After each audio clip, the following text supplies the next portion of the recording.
إلا الله محمد رسول الله لا إله إلا الله محمد رسول الله لا إله إلا الله محمد رسول الله لا إله إلا الله محمد رسول الله. الرحمن الرحيم.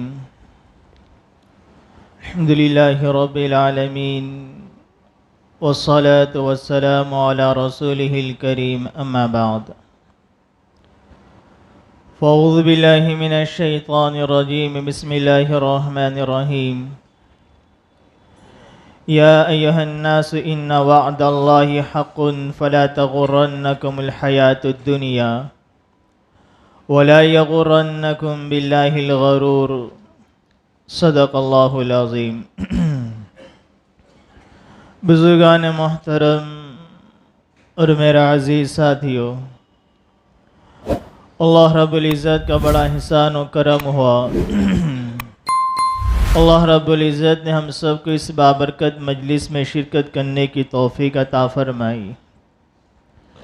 دعا فرمائے اولاً اللہ رب العزت مجھے صحیح کہنے کی توفیق عطا فرمائے، اور جو کچھ بھی کہا جائے سنا جائے ہم سب کو اس پر عامل بنا دے. قرآن کریم کی ایک آیت کریمہ میں نے آپ حضرات کے سامنے تلاوت کی. اس آیت کریمہ میں اللہ رب العزت نے دنیا کا تذکرہ فرمایا. فَلَا تَغُرَّنَّكُمُ الْحَيَاةُ الدُّنْيَا وَلَا يَغُرَّنَّكُمْ بِاللَّهِ الْغَرُورُ. اللہ تعالیٰ نے قرآن کریم میں بہت سے مواقع پر دنیا کی حقیقت کو ہمارے سامنے اجاگر کیا، اور قرآن کریم نے اللہ تعالیٰ نے جگہ جگہ اس بات کا بھی بیان فرمایا اللہ تعالیٰ عالم الغیب ہے.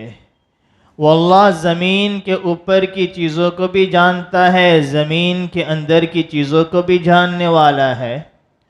واللہ تعالیٰ ماضی کو بھی جاننے والا ہے، مستقبل فیوچر کو بھی جاننے والا ہے.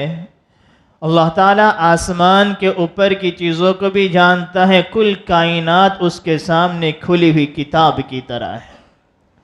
اگر ہم ہماری عقل کے اعتبار سے، اپنے علم کے اعتبار سے، اپنی سوچ کے اعتبار سے اگر ہم کسی کے معاملے میں کوئی فیصلہ کر دے تو وہ فیصلہ غلط ہو سکتا ہے. آج ہماری زندگیوں کو دیکھا جائے، ہمارے اعمال کو دیکھا جائے، ہمارے شب و روز کی دوڑ بھاگ کو دیکھا جائے تو اس سے پتہ چلتا ہے کہ ہم نے دنیا کا مقام ہمارے نزدیک کچھ اور ہے، اور اللہ اس کے رسول صلی اللہ علیہ وسلم کی نظر میں اس کی حیثیت کچھ اور ہے. ایک عالم سے پوچھا گیا کہ اللہ کی مخلوق میں ای خلق اللہ اصغر، اللہ کی مخلوق میں سب سے چھوٹی مخلوق کون سی ہے؟ انہوں نے جواب دیا الدنیا، دنیا.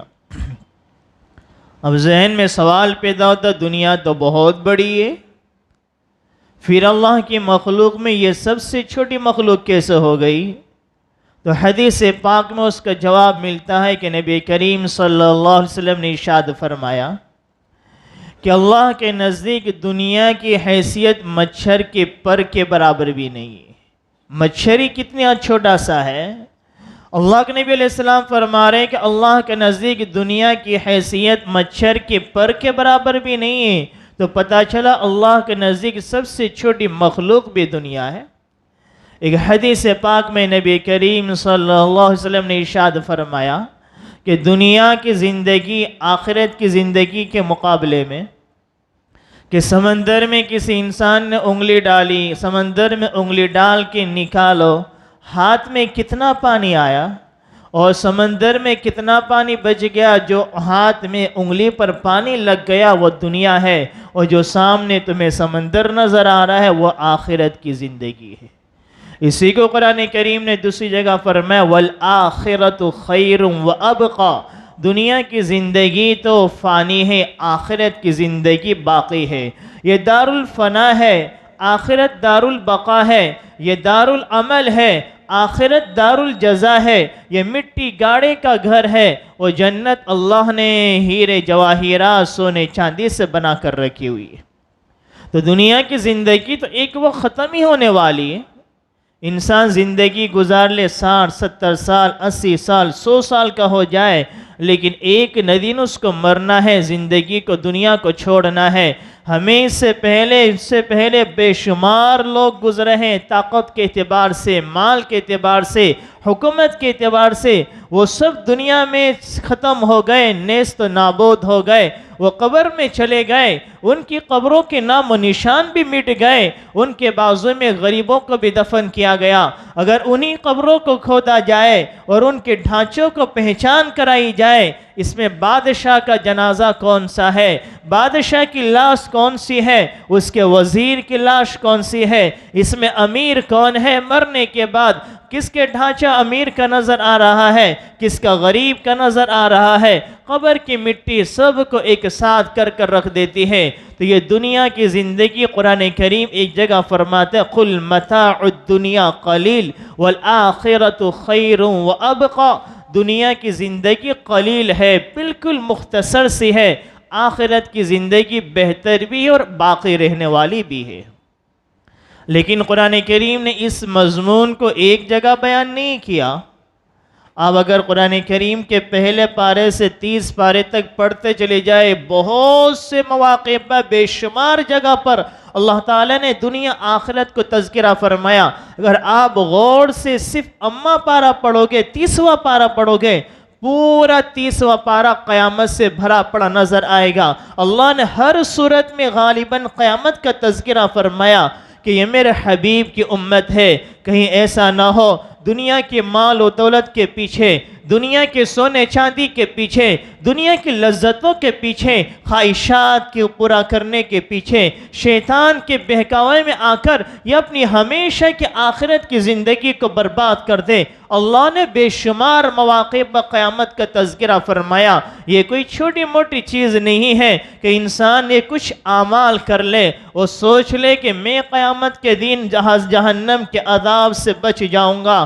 یہ کوئی آسان معاملہ نہیں ہے۔ اللہ نے ڈرایا، جگہ جگہ ڈرایا کہ دنیا میں قدم پھونک پھونک کر رکھا کرو، اللہ کی مرضی کے مطابق زندگی گزارا کرو۔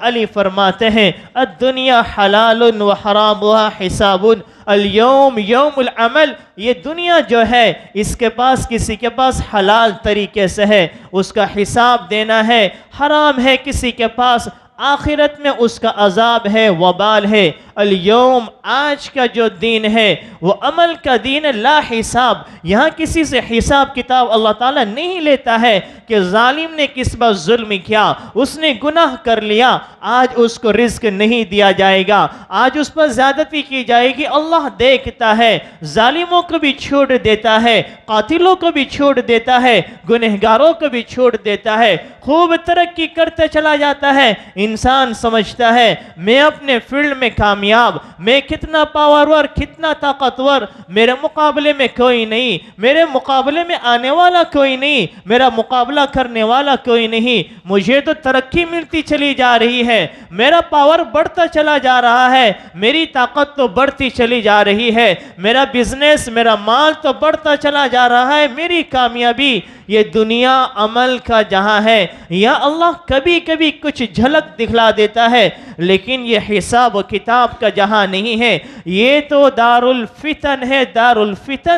دار الفتن کے معنی آتے ہیں آزمائش کی جگہ۔ اللہ نے دنیا کو آزمائش کی جگہ بنایا ہے۔ کبھی اچھوں پر بھی ظلم کیا جاتا ہے، کبھی نمازی ہے، تہجد گزار ہے، متقی ہے، پرہیزگار ہے، وہ بھی تکلیف میں، پریشانی میں، قرض میں مبتلا ہو جاتا ہے، حالات سے دوچار ہو جاتا ہے۔ جو گنہگار ہے، فسق و فجور کے راستے پر چل رہا ہے، حرام کے راستے پر چل رہا ہے، اللہ اس کے لیے دنیا کے دروازوں کو کھول دیتا ہے.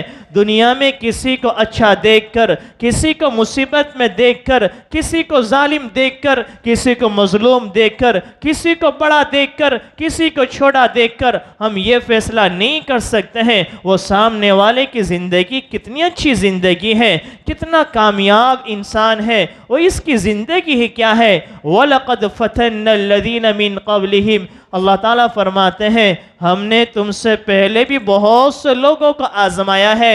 دار الفتن, یہ دار الفتن ہے, یہ دنیا دار الفتن ہے, یہ فتنوں کا جہاں ہے, آزمائش کا جہاں ہے, امتحان کا گھر ہے. ہر ایک کو اللہ تعالیٰ آزماتا ہے. کسی کو دنیا دے کر آزماتا ہے, کسی سے دنیا کو لے کر آزماتا ہے, کسی کو صحت دے کر آزماتا ہے, کسی سے صحتوں کو چھین کر آزماتا ہے, کسی کو طاقت دے کر آزماتا ہے, کسی کو کمزور رکھ کر آزماتا ہے, کسی کو ظالم بنایا, کسی کو مظلوم بنایا. حالات میں رہ کر کس طرح سے دنیا میں زندگی گزارتا ہے اللہ تعالیٰ بندوں کے اعمال کو دیکھتا ہے. تو یہ دنیا کی حقیقت کیا ہے؟ حضرت علی فرما رہے ہیں کہ دنیا کیا ہے؟ حلال اس کا حساب, حرام اس کا عذاب, اور آج کا دن عمل کا دن ہے, اور آئندہ کا دن جو آنے والا وہ حساب کا دن ہوگا, وہاں عمل نہیں ہوگا. حضرت عمر بن خطاب رضی اللہ تعالیٰ عنہ نے ایک صحابی کو خط لکھا, گورنر ہے, اور فرمایا فغمز عن الدنیا کا عینک وولی عنہا قلبک وَإِيَّاكَ أَن تُهْلِكَ كَمَا أَن تَهْلِكَ قَبْلَ الدُّنْيَا.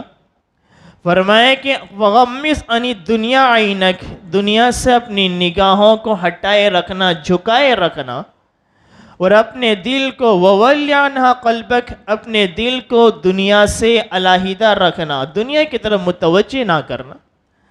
کیونکہ دنیا, ہمارے نبی دعا فرما رہے ہیں یا اللہ مجھے دنیا کا غلام نہ بنانا, مجھے درہم دنانیر کا غلام نہ بنانا, مجھے سونے چاندی کا غلام نہ بنانا. ہمارے نبی تو تھے ہی نہیں. ایک فرشتہ ہے رسول, اگر آپ کہے تو ہم اس پہاڑ کو سونے کا بنا دے, ایک پہاڑ کو ہم چاندی کا بنا دے. ہمارے نبی غریب نہیں تھے, ہمارے نبی فقیر نہیں تھے.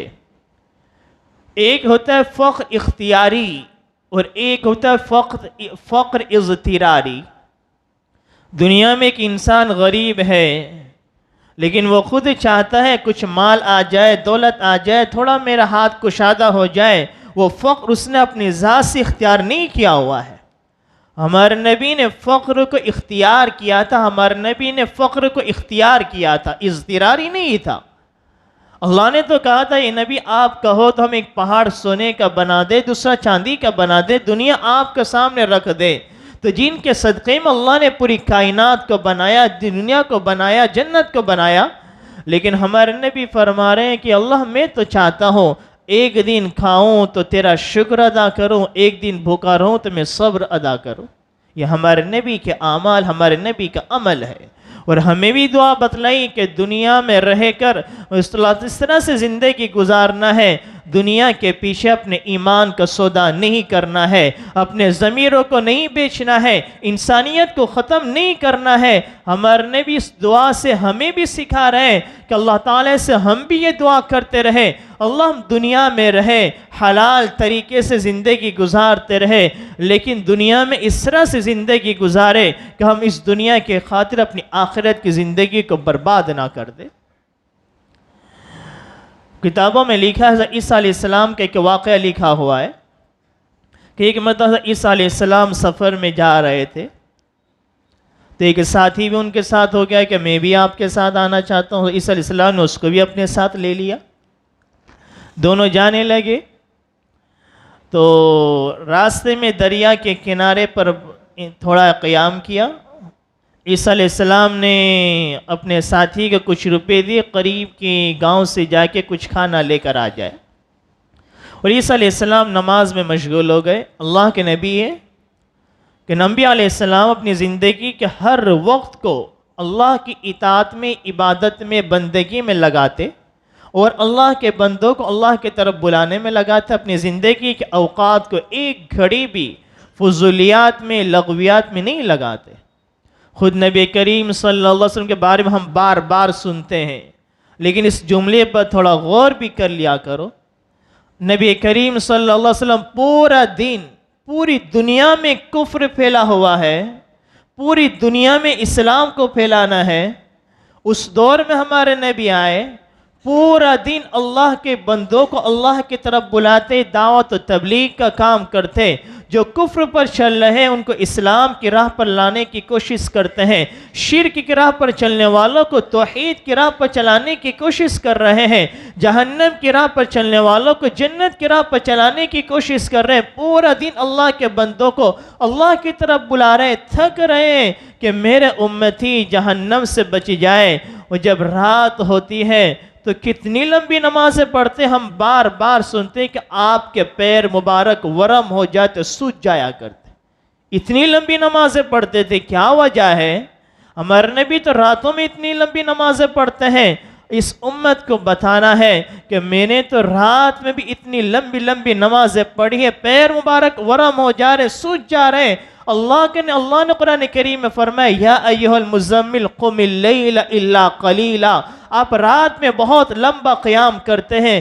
حدیث کی کتابوں میں لکھا ہے کہ کبھی کبھی آپ ایک رکعت میں 6.25 پارے پڑھا کرتے تھے، ایک رکعت میں، تہجد کی نماز میں۔ اللہ تعالیٰ نے فرمایا قم اللیل الا قلیلا، اے نبی اپنے رات کے قیام کو تھوڑا کم کر لو، آپ کے پیر مبارک ورم ہو جا رہے، سوج جا رہے، اتنا مجاہدہ کیوں؟ جنت تو آپ کے صدقے میں بنائی گئی تھی، لیکن اتنا مجاہدہ دین کے معاملے میں کیوں؟ اس امت کو ہمیں اور آپ کو بتانا تھا تو میری امت تک یہ بات پہنچے گی تو میری امت 5 وقت نمازوں کی پابندی تو کرتی رہے گی۔ جب میرا عمل ان کے سامنے جائے گا کہ میرا نبی تو رات میں یہ مجاہدہ، میں 5 وقت کی فرض نماز سے پڑھ لیا کرو، صرف جمعہ مسلمان بن جائے، اور ہمارے حالات پوری دنیا میں جو بگڑے ہوئے ہیں وہ اسی بنا پر آج ہمیں اللہ کے سامنے کھڑے ہونا نہیں سیکھا، اپنی پیشانی کو سجدے میں رکھنے کے پابند نہیں بنایا، آج ہماری مسجدیں خالی نظر آتی ہیں۔ کتنا بڑا علاقہ، کتنا بڑا محلہ ہے، صبح کی نماز میں اتنی بڑی مسجد خالی نظر آتی ہے۔ رات میں ہمارے مسجد کے اطراف میں گن لیا جائے تو رات کی تعداد زیادہ ہوتی ہے، صبح کی نماز کے مصلی کی تعداد کم ہوتی ہے۔ پھر ہم دعائیں کرتے رہے، اللہ مسجد اقصی کی حفاظت فرما۔ پہلے محلے کے مسجدوں کی بھی حفاظت کرنے والے ہم بنے، پہلے اپنی مسجدوں کو بھی ہم آباد کرنے والے بنے، پھر اللہ تعالیٰ سے دعائیں کریں۔ اگر سارے مسلمان 100% صبح کی نماز میں حاضری دینے والے بن جائے، پھر اللہ تعالیٰ سے دعائیں بھی کی جائے، اللہ تعالیٰ کے سامنے مانگا بھی جائے کہ ہم نے ہمارے محلے کی مسجدوں کو آباد کیا ہے، اللہ میرے بس میں اتنا ہی تھا، میں نے اپنے محلے کی مسجد کو آباد کیا، ہماری مسجد آباد ہو گئی، اللہ تو مسجد اقصی کو بھی آباد کر دے۔ کیسی دعائیں نکلے گی اور کیسی دعائیں اللہ کے بارگاہ میں قابل قبول ہوگی۔ ہمارے اعمال کو بھی بدلنے کی ضرورت ہے، صرف دعاؤں سے حالات بدلا نہیں کرتے، دعا کے ساتھ اعمال کو بھی بدلنا ہوگا، زندگیوں کو بھی بدلنا ہوگا، دونوں ہی ضروری ہے۔ اعمال بھی دعا بھی دونوں کا اہتمام ہے کہ عملوں کو بھی بدلا جائے، دعا کا بھی اہتمام کیا جائے، تب جا کے اللہ تعالیٰ حالات کو بدلتا ہے۔ خیر میں ایک واقعہ بتا رہا تھا عیسیٰ علیہ السلام کا، کہ تھوڑا لمبا واقعہ ہے، مختصر اپنے واقعے کو میں ختم کروں۔ دنیا کے بارے میں بات چل رہی تھی، عیسیٰ علیہ السلام نماز میں مشغول ہو گئے، وہ کھانے کے لیے گیا، اور ہمارا معاملہ کیا ہے کہ ہم اگر ہوتے تو موبائل نکال لیتے، تھوڑی دیر گیم کھیل لے، تھوڑی دیر فیس بک چلا لے، تھوڑی دیر انسٹاگرام چلا لے۔ اللہ تعالیٰ نے زندگی دی ہے، امانت کے طور پر دی ہے۔ اللہ تعالیٰ قیامت میں ہر انسان کا قدم اس وقت تک نہیں ہٹے گا اپنی جگہ سے، نفسا نفسی کا عالم سورج سر پر ہوگا، انسان پسینے سے شرابور ہوگا، پسینے میں ڈوبا ہوگا، لیکن اس کا قدم اس کی جگہ سے نہیں ہٹے گا جب تک کہ وہ اس بات کا حساب نہ دے دے ہم نے جوانی دی تھی، جوانی کے دن رات کو تم نے کہاں گزارا۔ اللہ تعالیٰ پوچھے گا زندگی دی تھی امانت کے طور پر دی تھی، ہم چاہتے ہیں تمہاری روح کو کسی بندر کے جسم میں ڈال دیتے، کسی گدھے کے جسم میں ڈال دیتے، کسی جانور کے جسم میں ڈال دیتے، تم نے دعا نہیں کی، ہم نے ہمارے فضل سے تمہیں انسان بنایا، اشرف المخلوقات بنایا، تمہیں زندگی دی تھی، اپنے زندگی کے اوقات کہاں گزارے، جوانی کہاں گزاری، دن کہاں گزرے، رات کہاں گزاری، ہر انسان کو جواب دینا ہے، کوئی آسان کام نہیں ہے۔ آج ہمارے دن رات فضولیات میں 24 گھنٹے کا ہم مطالعہ کریں، تھوڑا غور و فکر کریں، 24 گھنٹے میں کچھ وقت ہمارا عبادت میں گزرتا ہے، کچھ وقت ایک بڑا سا وقت ہمارا فضولیات میں، لغویات میں اور گناہ کے کاموں میں گزرتا ہے۔ اللہ ہماری زندگی کے اوقات کی ہمیں قدردانی کی توفیق عطا فرمائے۔ عیسیٰ علیہ السلام نماز میں مشغول ہو گئے، وہ بازار میں قریب کے گاؤں میں گیا، روٹی لے کر آیا، اس نے دیکھا عیسیٰ علیہ السلام نماز پڑھ رہے ہیں تو 3 روٹی لے کر آیا تھا، اس نے چپکے سے ایک روٹی کھا لی کہ عیسیٰ علیہ السلام کو پتہ نہیں چلے گا۔ اللہ کے نبی تھے، اللہ نے وحی کے ذریعے ان کو بتلا دیا۔ جب کھانے کے لیے بیٹھے عیسیٰ علیہ السلام نے پوچھا بھئی روٹی کتنی تھی؟ تو بندے نے کہا حضرت روٹی تو 2 ہی تھی۔ عیسیٰ علیہ السلام نے کچھ نہیں کہا۔ پھر سامنے سمندر تھا، اس کا ہاتھ پکڑا، سمندر پر چلتے ہوئے سمندر کو پار کر لیا۔ اس کو بڑا تعجب ہوا کہ آج تک میں نے اس طرح کیا معجزہ کرامت نہیں دیکھی۔ عیسیٰ علیہ السلام نے پوچھا کہ جس ذات نے تجھے معجزہ بتایا، بتا روٹی کتنی تھی، کتنی لے کر آیا تھا؟ حضرت روٹی تو میں 2 ہی لایا تھا۔ پھر آگے چلے، بھوک لگی، بکریوں کا ریوڑ جا رہا تھا، اسے بلایا۔ اللہ نے عیسیٰ علیہ السلام کو وہ معجزہ عطا فرمایا تھا کہ وہ مٹی سے پرندوں کو بناتے، اس میں پھونکتے، وہ ہوا میں اڑنے والے بن جاتے۔ اللہ نے ایسا معجزہ عطا فرمایا۔ جس کی قبر کے پاس چلے جاتے مردہ ہوتا، اسے کہتے قم باذن اللہ، وہ قبر سے زندہ ہو کر کھڑا ہو جاتا۔ اللہ نے وہ معجزہ عطا فرمایا تھا۔ خیر، معجزے سے پھر بات لمبی ہوئی گی، اپنی بات کو میں ختم کروں۔ بکری کو ذبح کیا، گوشت بھونا کھایا، پھر اس کی ہڈیاں جمع کی، کہا قم باذن اللہ، وہ ہڈیاں جمع ہو گئی اور پھر سے بکری زندہ ہو گئی، اپنی ریوڑ میں چلی گئی۔ اس کو بڑا تعجب ہوا۔ اور پھر عیسیٰ علیہ السلام نے کہا کہ بتا روٹیاں تو کتنی لایا تھا؟ حضرت روٹی تو میں 2 ہی لایا تھا۔ پھر آگے چلے، 3 بڑے بڑے ٹیلے تھے ریتی کے۔ عیسیٰ علیہ السلام نے کہا کن ذہبن، سونے کے بن جا۔ وہ تینوں کے تینوں سونے کے بن گئے۔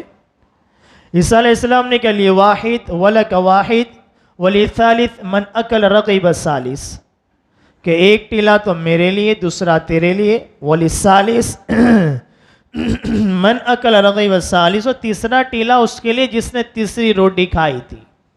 اس نے کہا حضرت تیسری روٹی میں نے ہی کھائی تھی، سونے کی چمک دمک کو دیکھ کر حضرت وہ میں نے ہی کھائی تھی۔ عیسیٰ علیہ السلام نے کہا تو آئندہ میرا ساتھ نہیں چل سکتا ہے، یہ تینوں تو ہی رکھ لے، مجھے نہیں چاہیے۔ وہ تینوں بڑے بڑے سونے کے ٹیلے ہیں، ساتھ لے کر تو جا نہیں سکتا، اس کی نگربانی کر رہا ہے، اس کی چوکیداری کر رہا ہے۔ اس لیے آج کے مالدار بھی، بہت سے مالدار ایسے ہیں جو اپنے مال کے مالک نہیں، اپنے مال کے چوکیدار بنے ہوئے ہیں، نہ اپنی ذات پر خرچ کرتے ہیں، نہ دوسروں پر خرچ کرتے ہیں۔ ایک بادشاہ کا انتقال ہوا، اس کا شہزادہ تخت نشین ہوا، تخت پر بیٹھا، اس نے خزانوں کو کھول دیا، خوب سخاوت کرنے لگا۔ اس کے باپ کا جو وزیر تھا، وہ وزیر و شہزادے کو سمجھانے لگا کہ آپ کے باپ نے بڑی محنت سے ان خزانوں کو جمع کیا ہے، آپ ان خزانوں کو عوام پر لٹا رہے ہو۔ اس وزیر نے، اس شہزادے نے بڑا اچھا جملہ کہا۔ کیا کہا؟ اللہ نے مجھے اس مال کا مالک بنایا ہے، اللہ نے مجھے اس مال کا چوکیدار نہیں بنایا ہے۔ ہر انسان سوچ لے کہ میں میرے مال کا آج مالک بنا ہوں یا چوکیدار بنا ہوں۔ خیر، واقعہ مختصر، وہ عیسیٰ علیہ السلام اس کو چھوڑ کر چلے گئے۔ ادھر سے تیسرے 3 لوگ آئے، انہوں نے دیکھا کہ بھئی یہ سونے کے 3 بڑے بڑے ٹیلے ہیں، اس تینوں نے مل کر اس پر حملہ کر دیا، اسے قتل کر دیا۔ واقعہ لمبا ہے لیکن میں مختصر اسے ختم کر دوں۔ پھر واقعہ اس طرح سے ہوا، اس 3 میں سے ایک شخص کھانا لینے کے لیے گیا، اس نے کھانے میں زہر ملا دیا اور وہ کھانا لے کر آئے، ادھر یہ 2 لوگ چھپ کر اس پر حملہ کر دیا، اس کا انتقال ہو گیا۔ انہوں نے سوچا اب کھانا کھا لے پھر سونے کو تقسیم کریں گے. کھانا کھائے تو ان کا بھی انتقال ہو گیا. عیسیٰ علیہ السلام جب وہاں سے گزرے دیکھا 4 لاشیں دنیا کے اطراف اس سونے کے ڈھیر کے اطراف میں پڑی ہے, 3 ٹیلے ہیں. حضرت عیسیٰ علیہ السلام نے کہا ہادِ دنیا ہادہ دنیا, دنیا کی حقیقت ہے. جب اس کی محبت دلوں میں اتر جاتی ہے آدمی قتل بھی کرتا ہے, آدمی سود کا کاروبار بھی کرتا ہے, آدمی ڈرگز کا بھی کاروبار کرتا ہے, آدمی حرام کے راستوں پر بھی چلتا ہے. وہ پھر نہیں دیکھتا میری آخرت برباد ہو رہی یا سنور رہی ہے. اس لیے دنیا کمانا ہے لیکن حلال طریقے سے, اور اللہ تعالیٰ سے دعائیں بھی کرتے رہنا ہے, اور عمل بھی اس طرح سے کرنا ہے کہ ہمارے عمل سے ہماری آخرت بھی بنے, دنیا بھی بنتی چلی جائے. اللہ تعالیٰ ہم سب کو جو کچھ کہا گیا اس پر عمل کرنے کی توفیق عطا فرمائے. آمین. وما علینا الا البلاغ.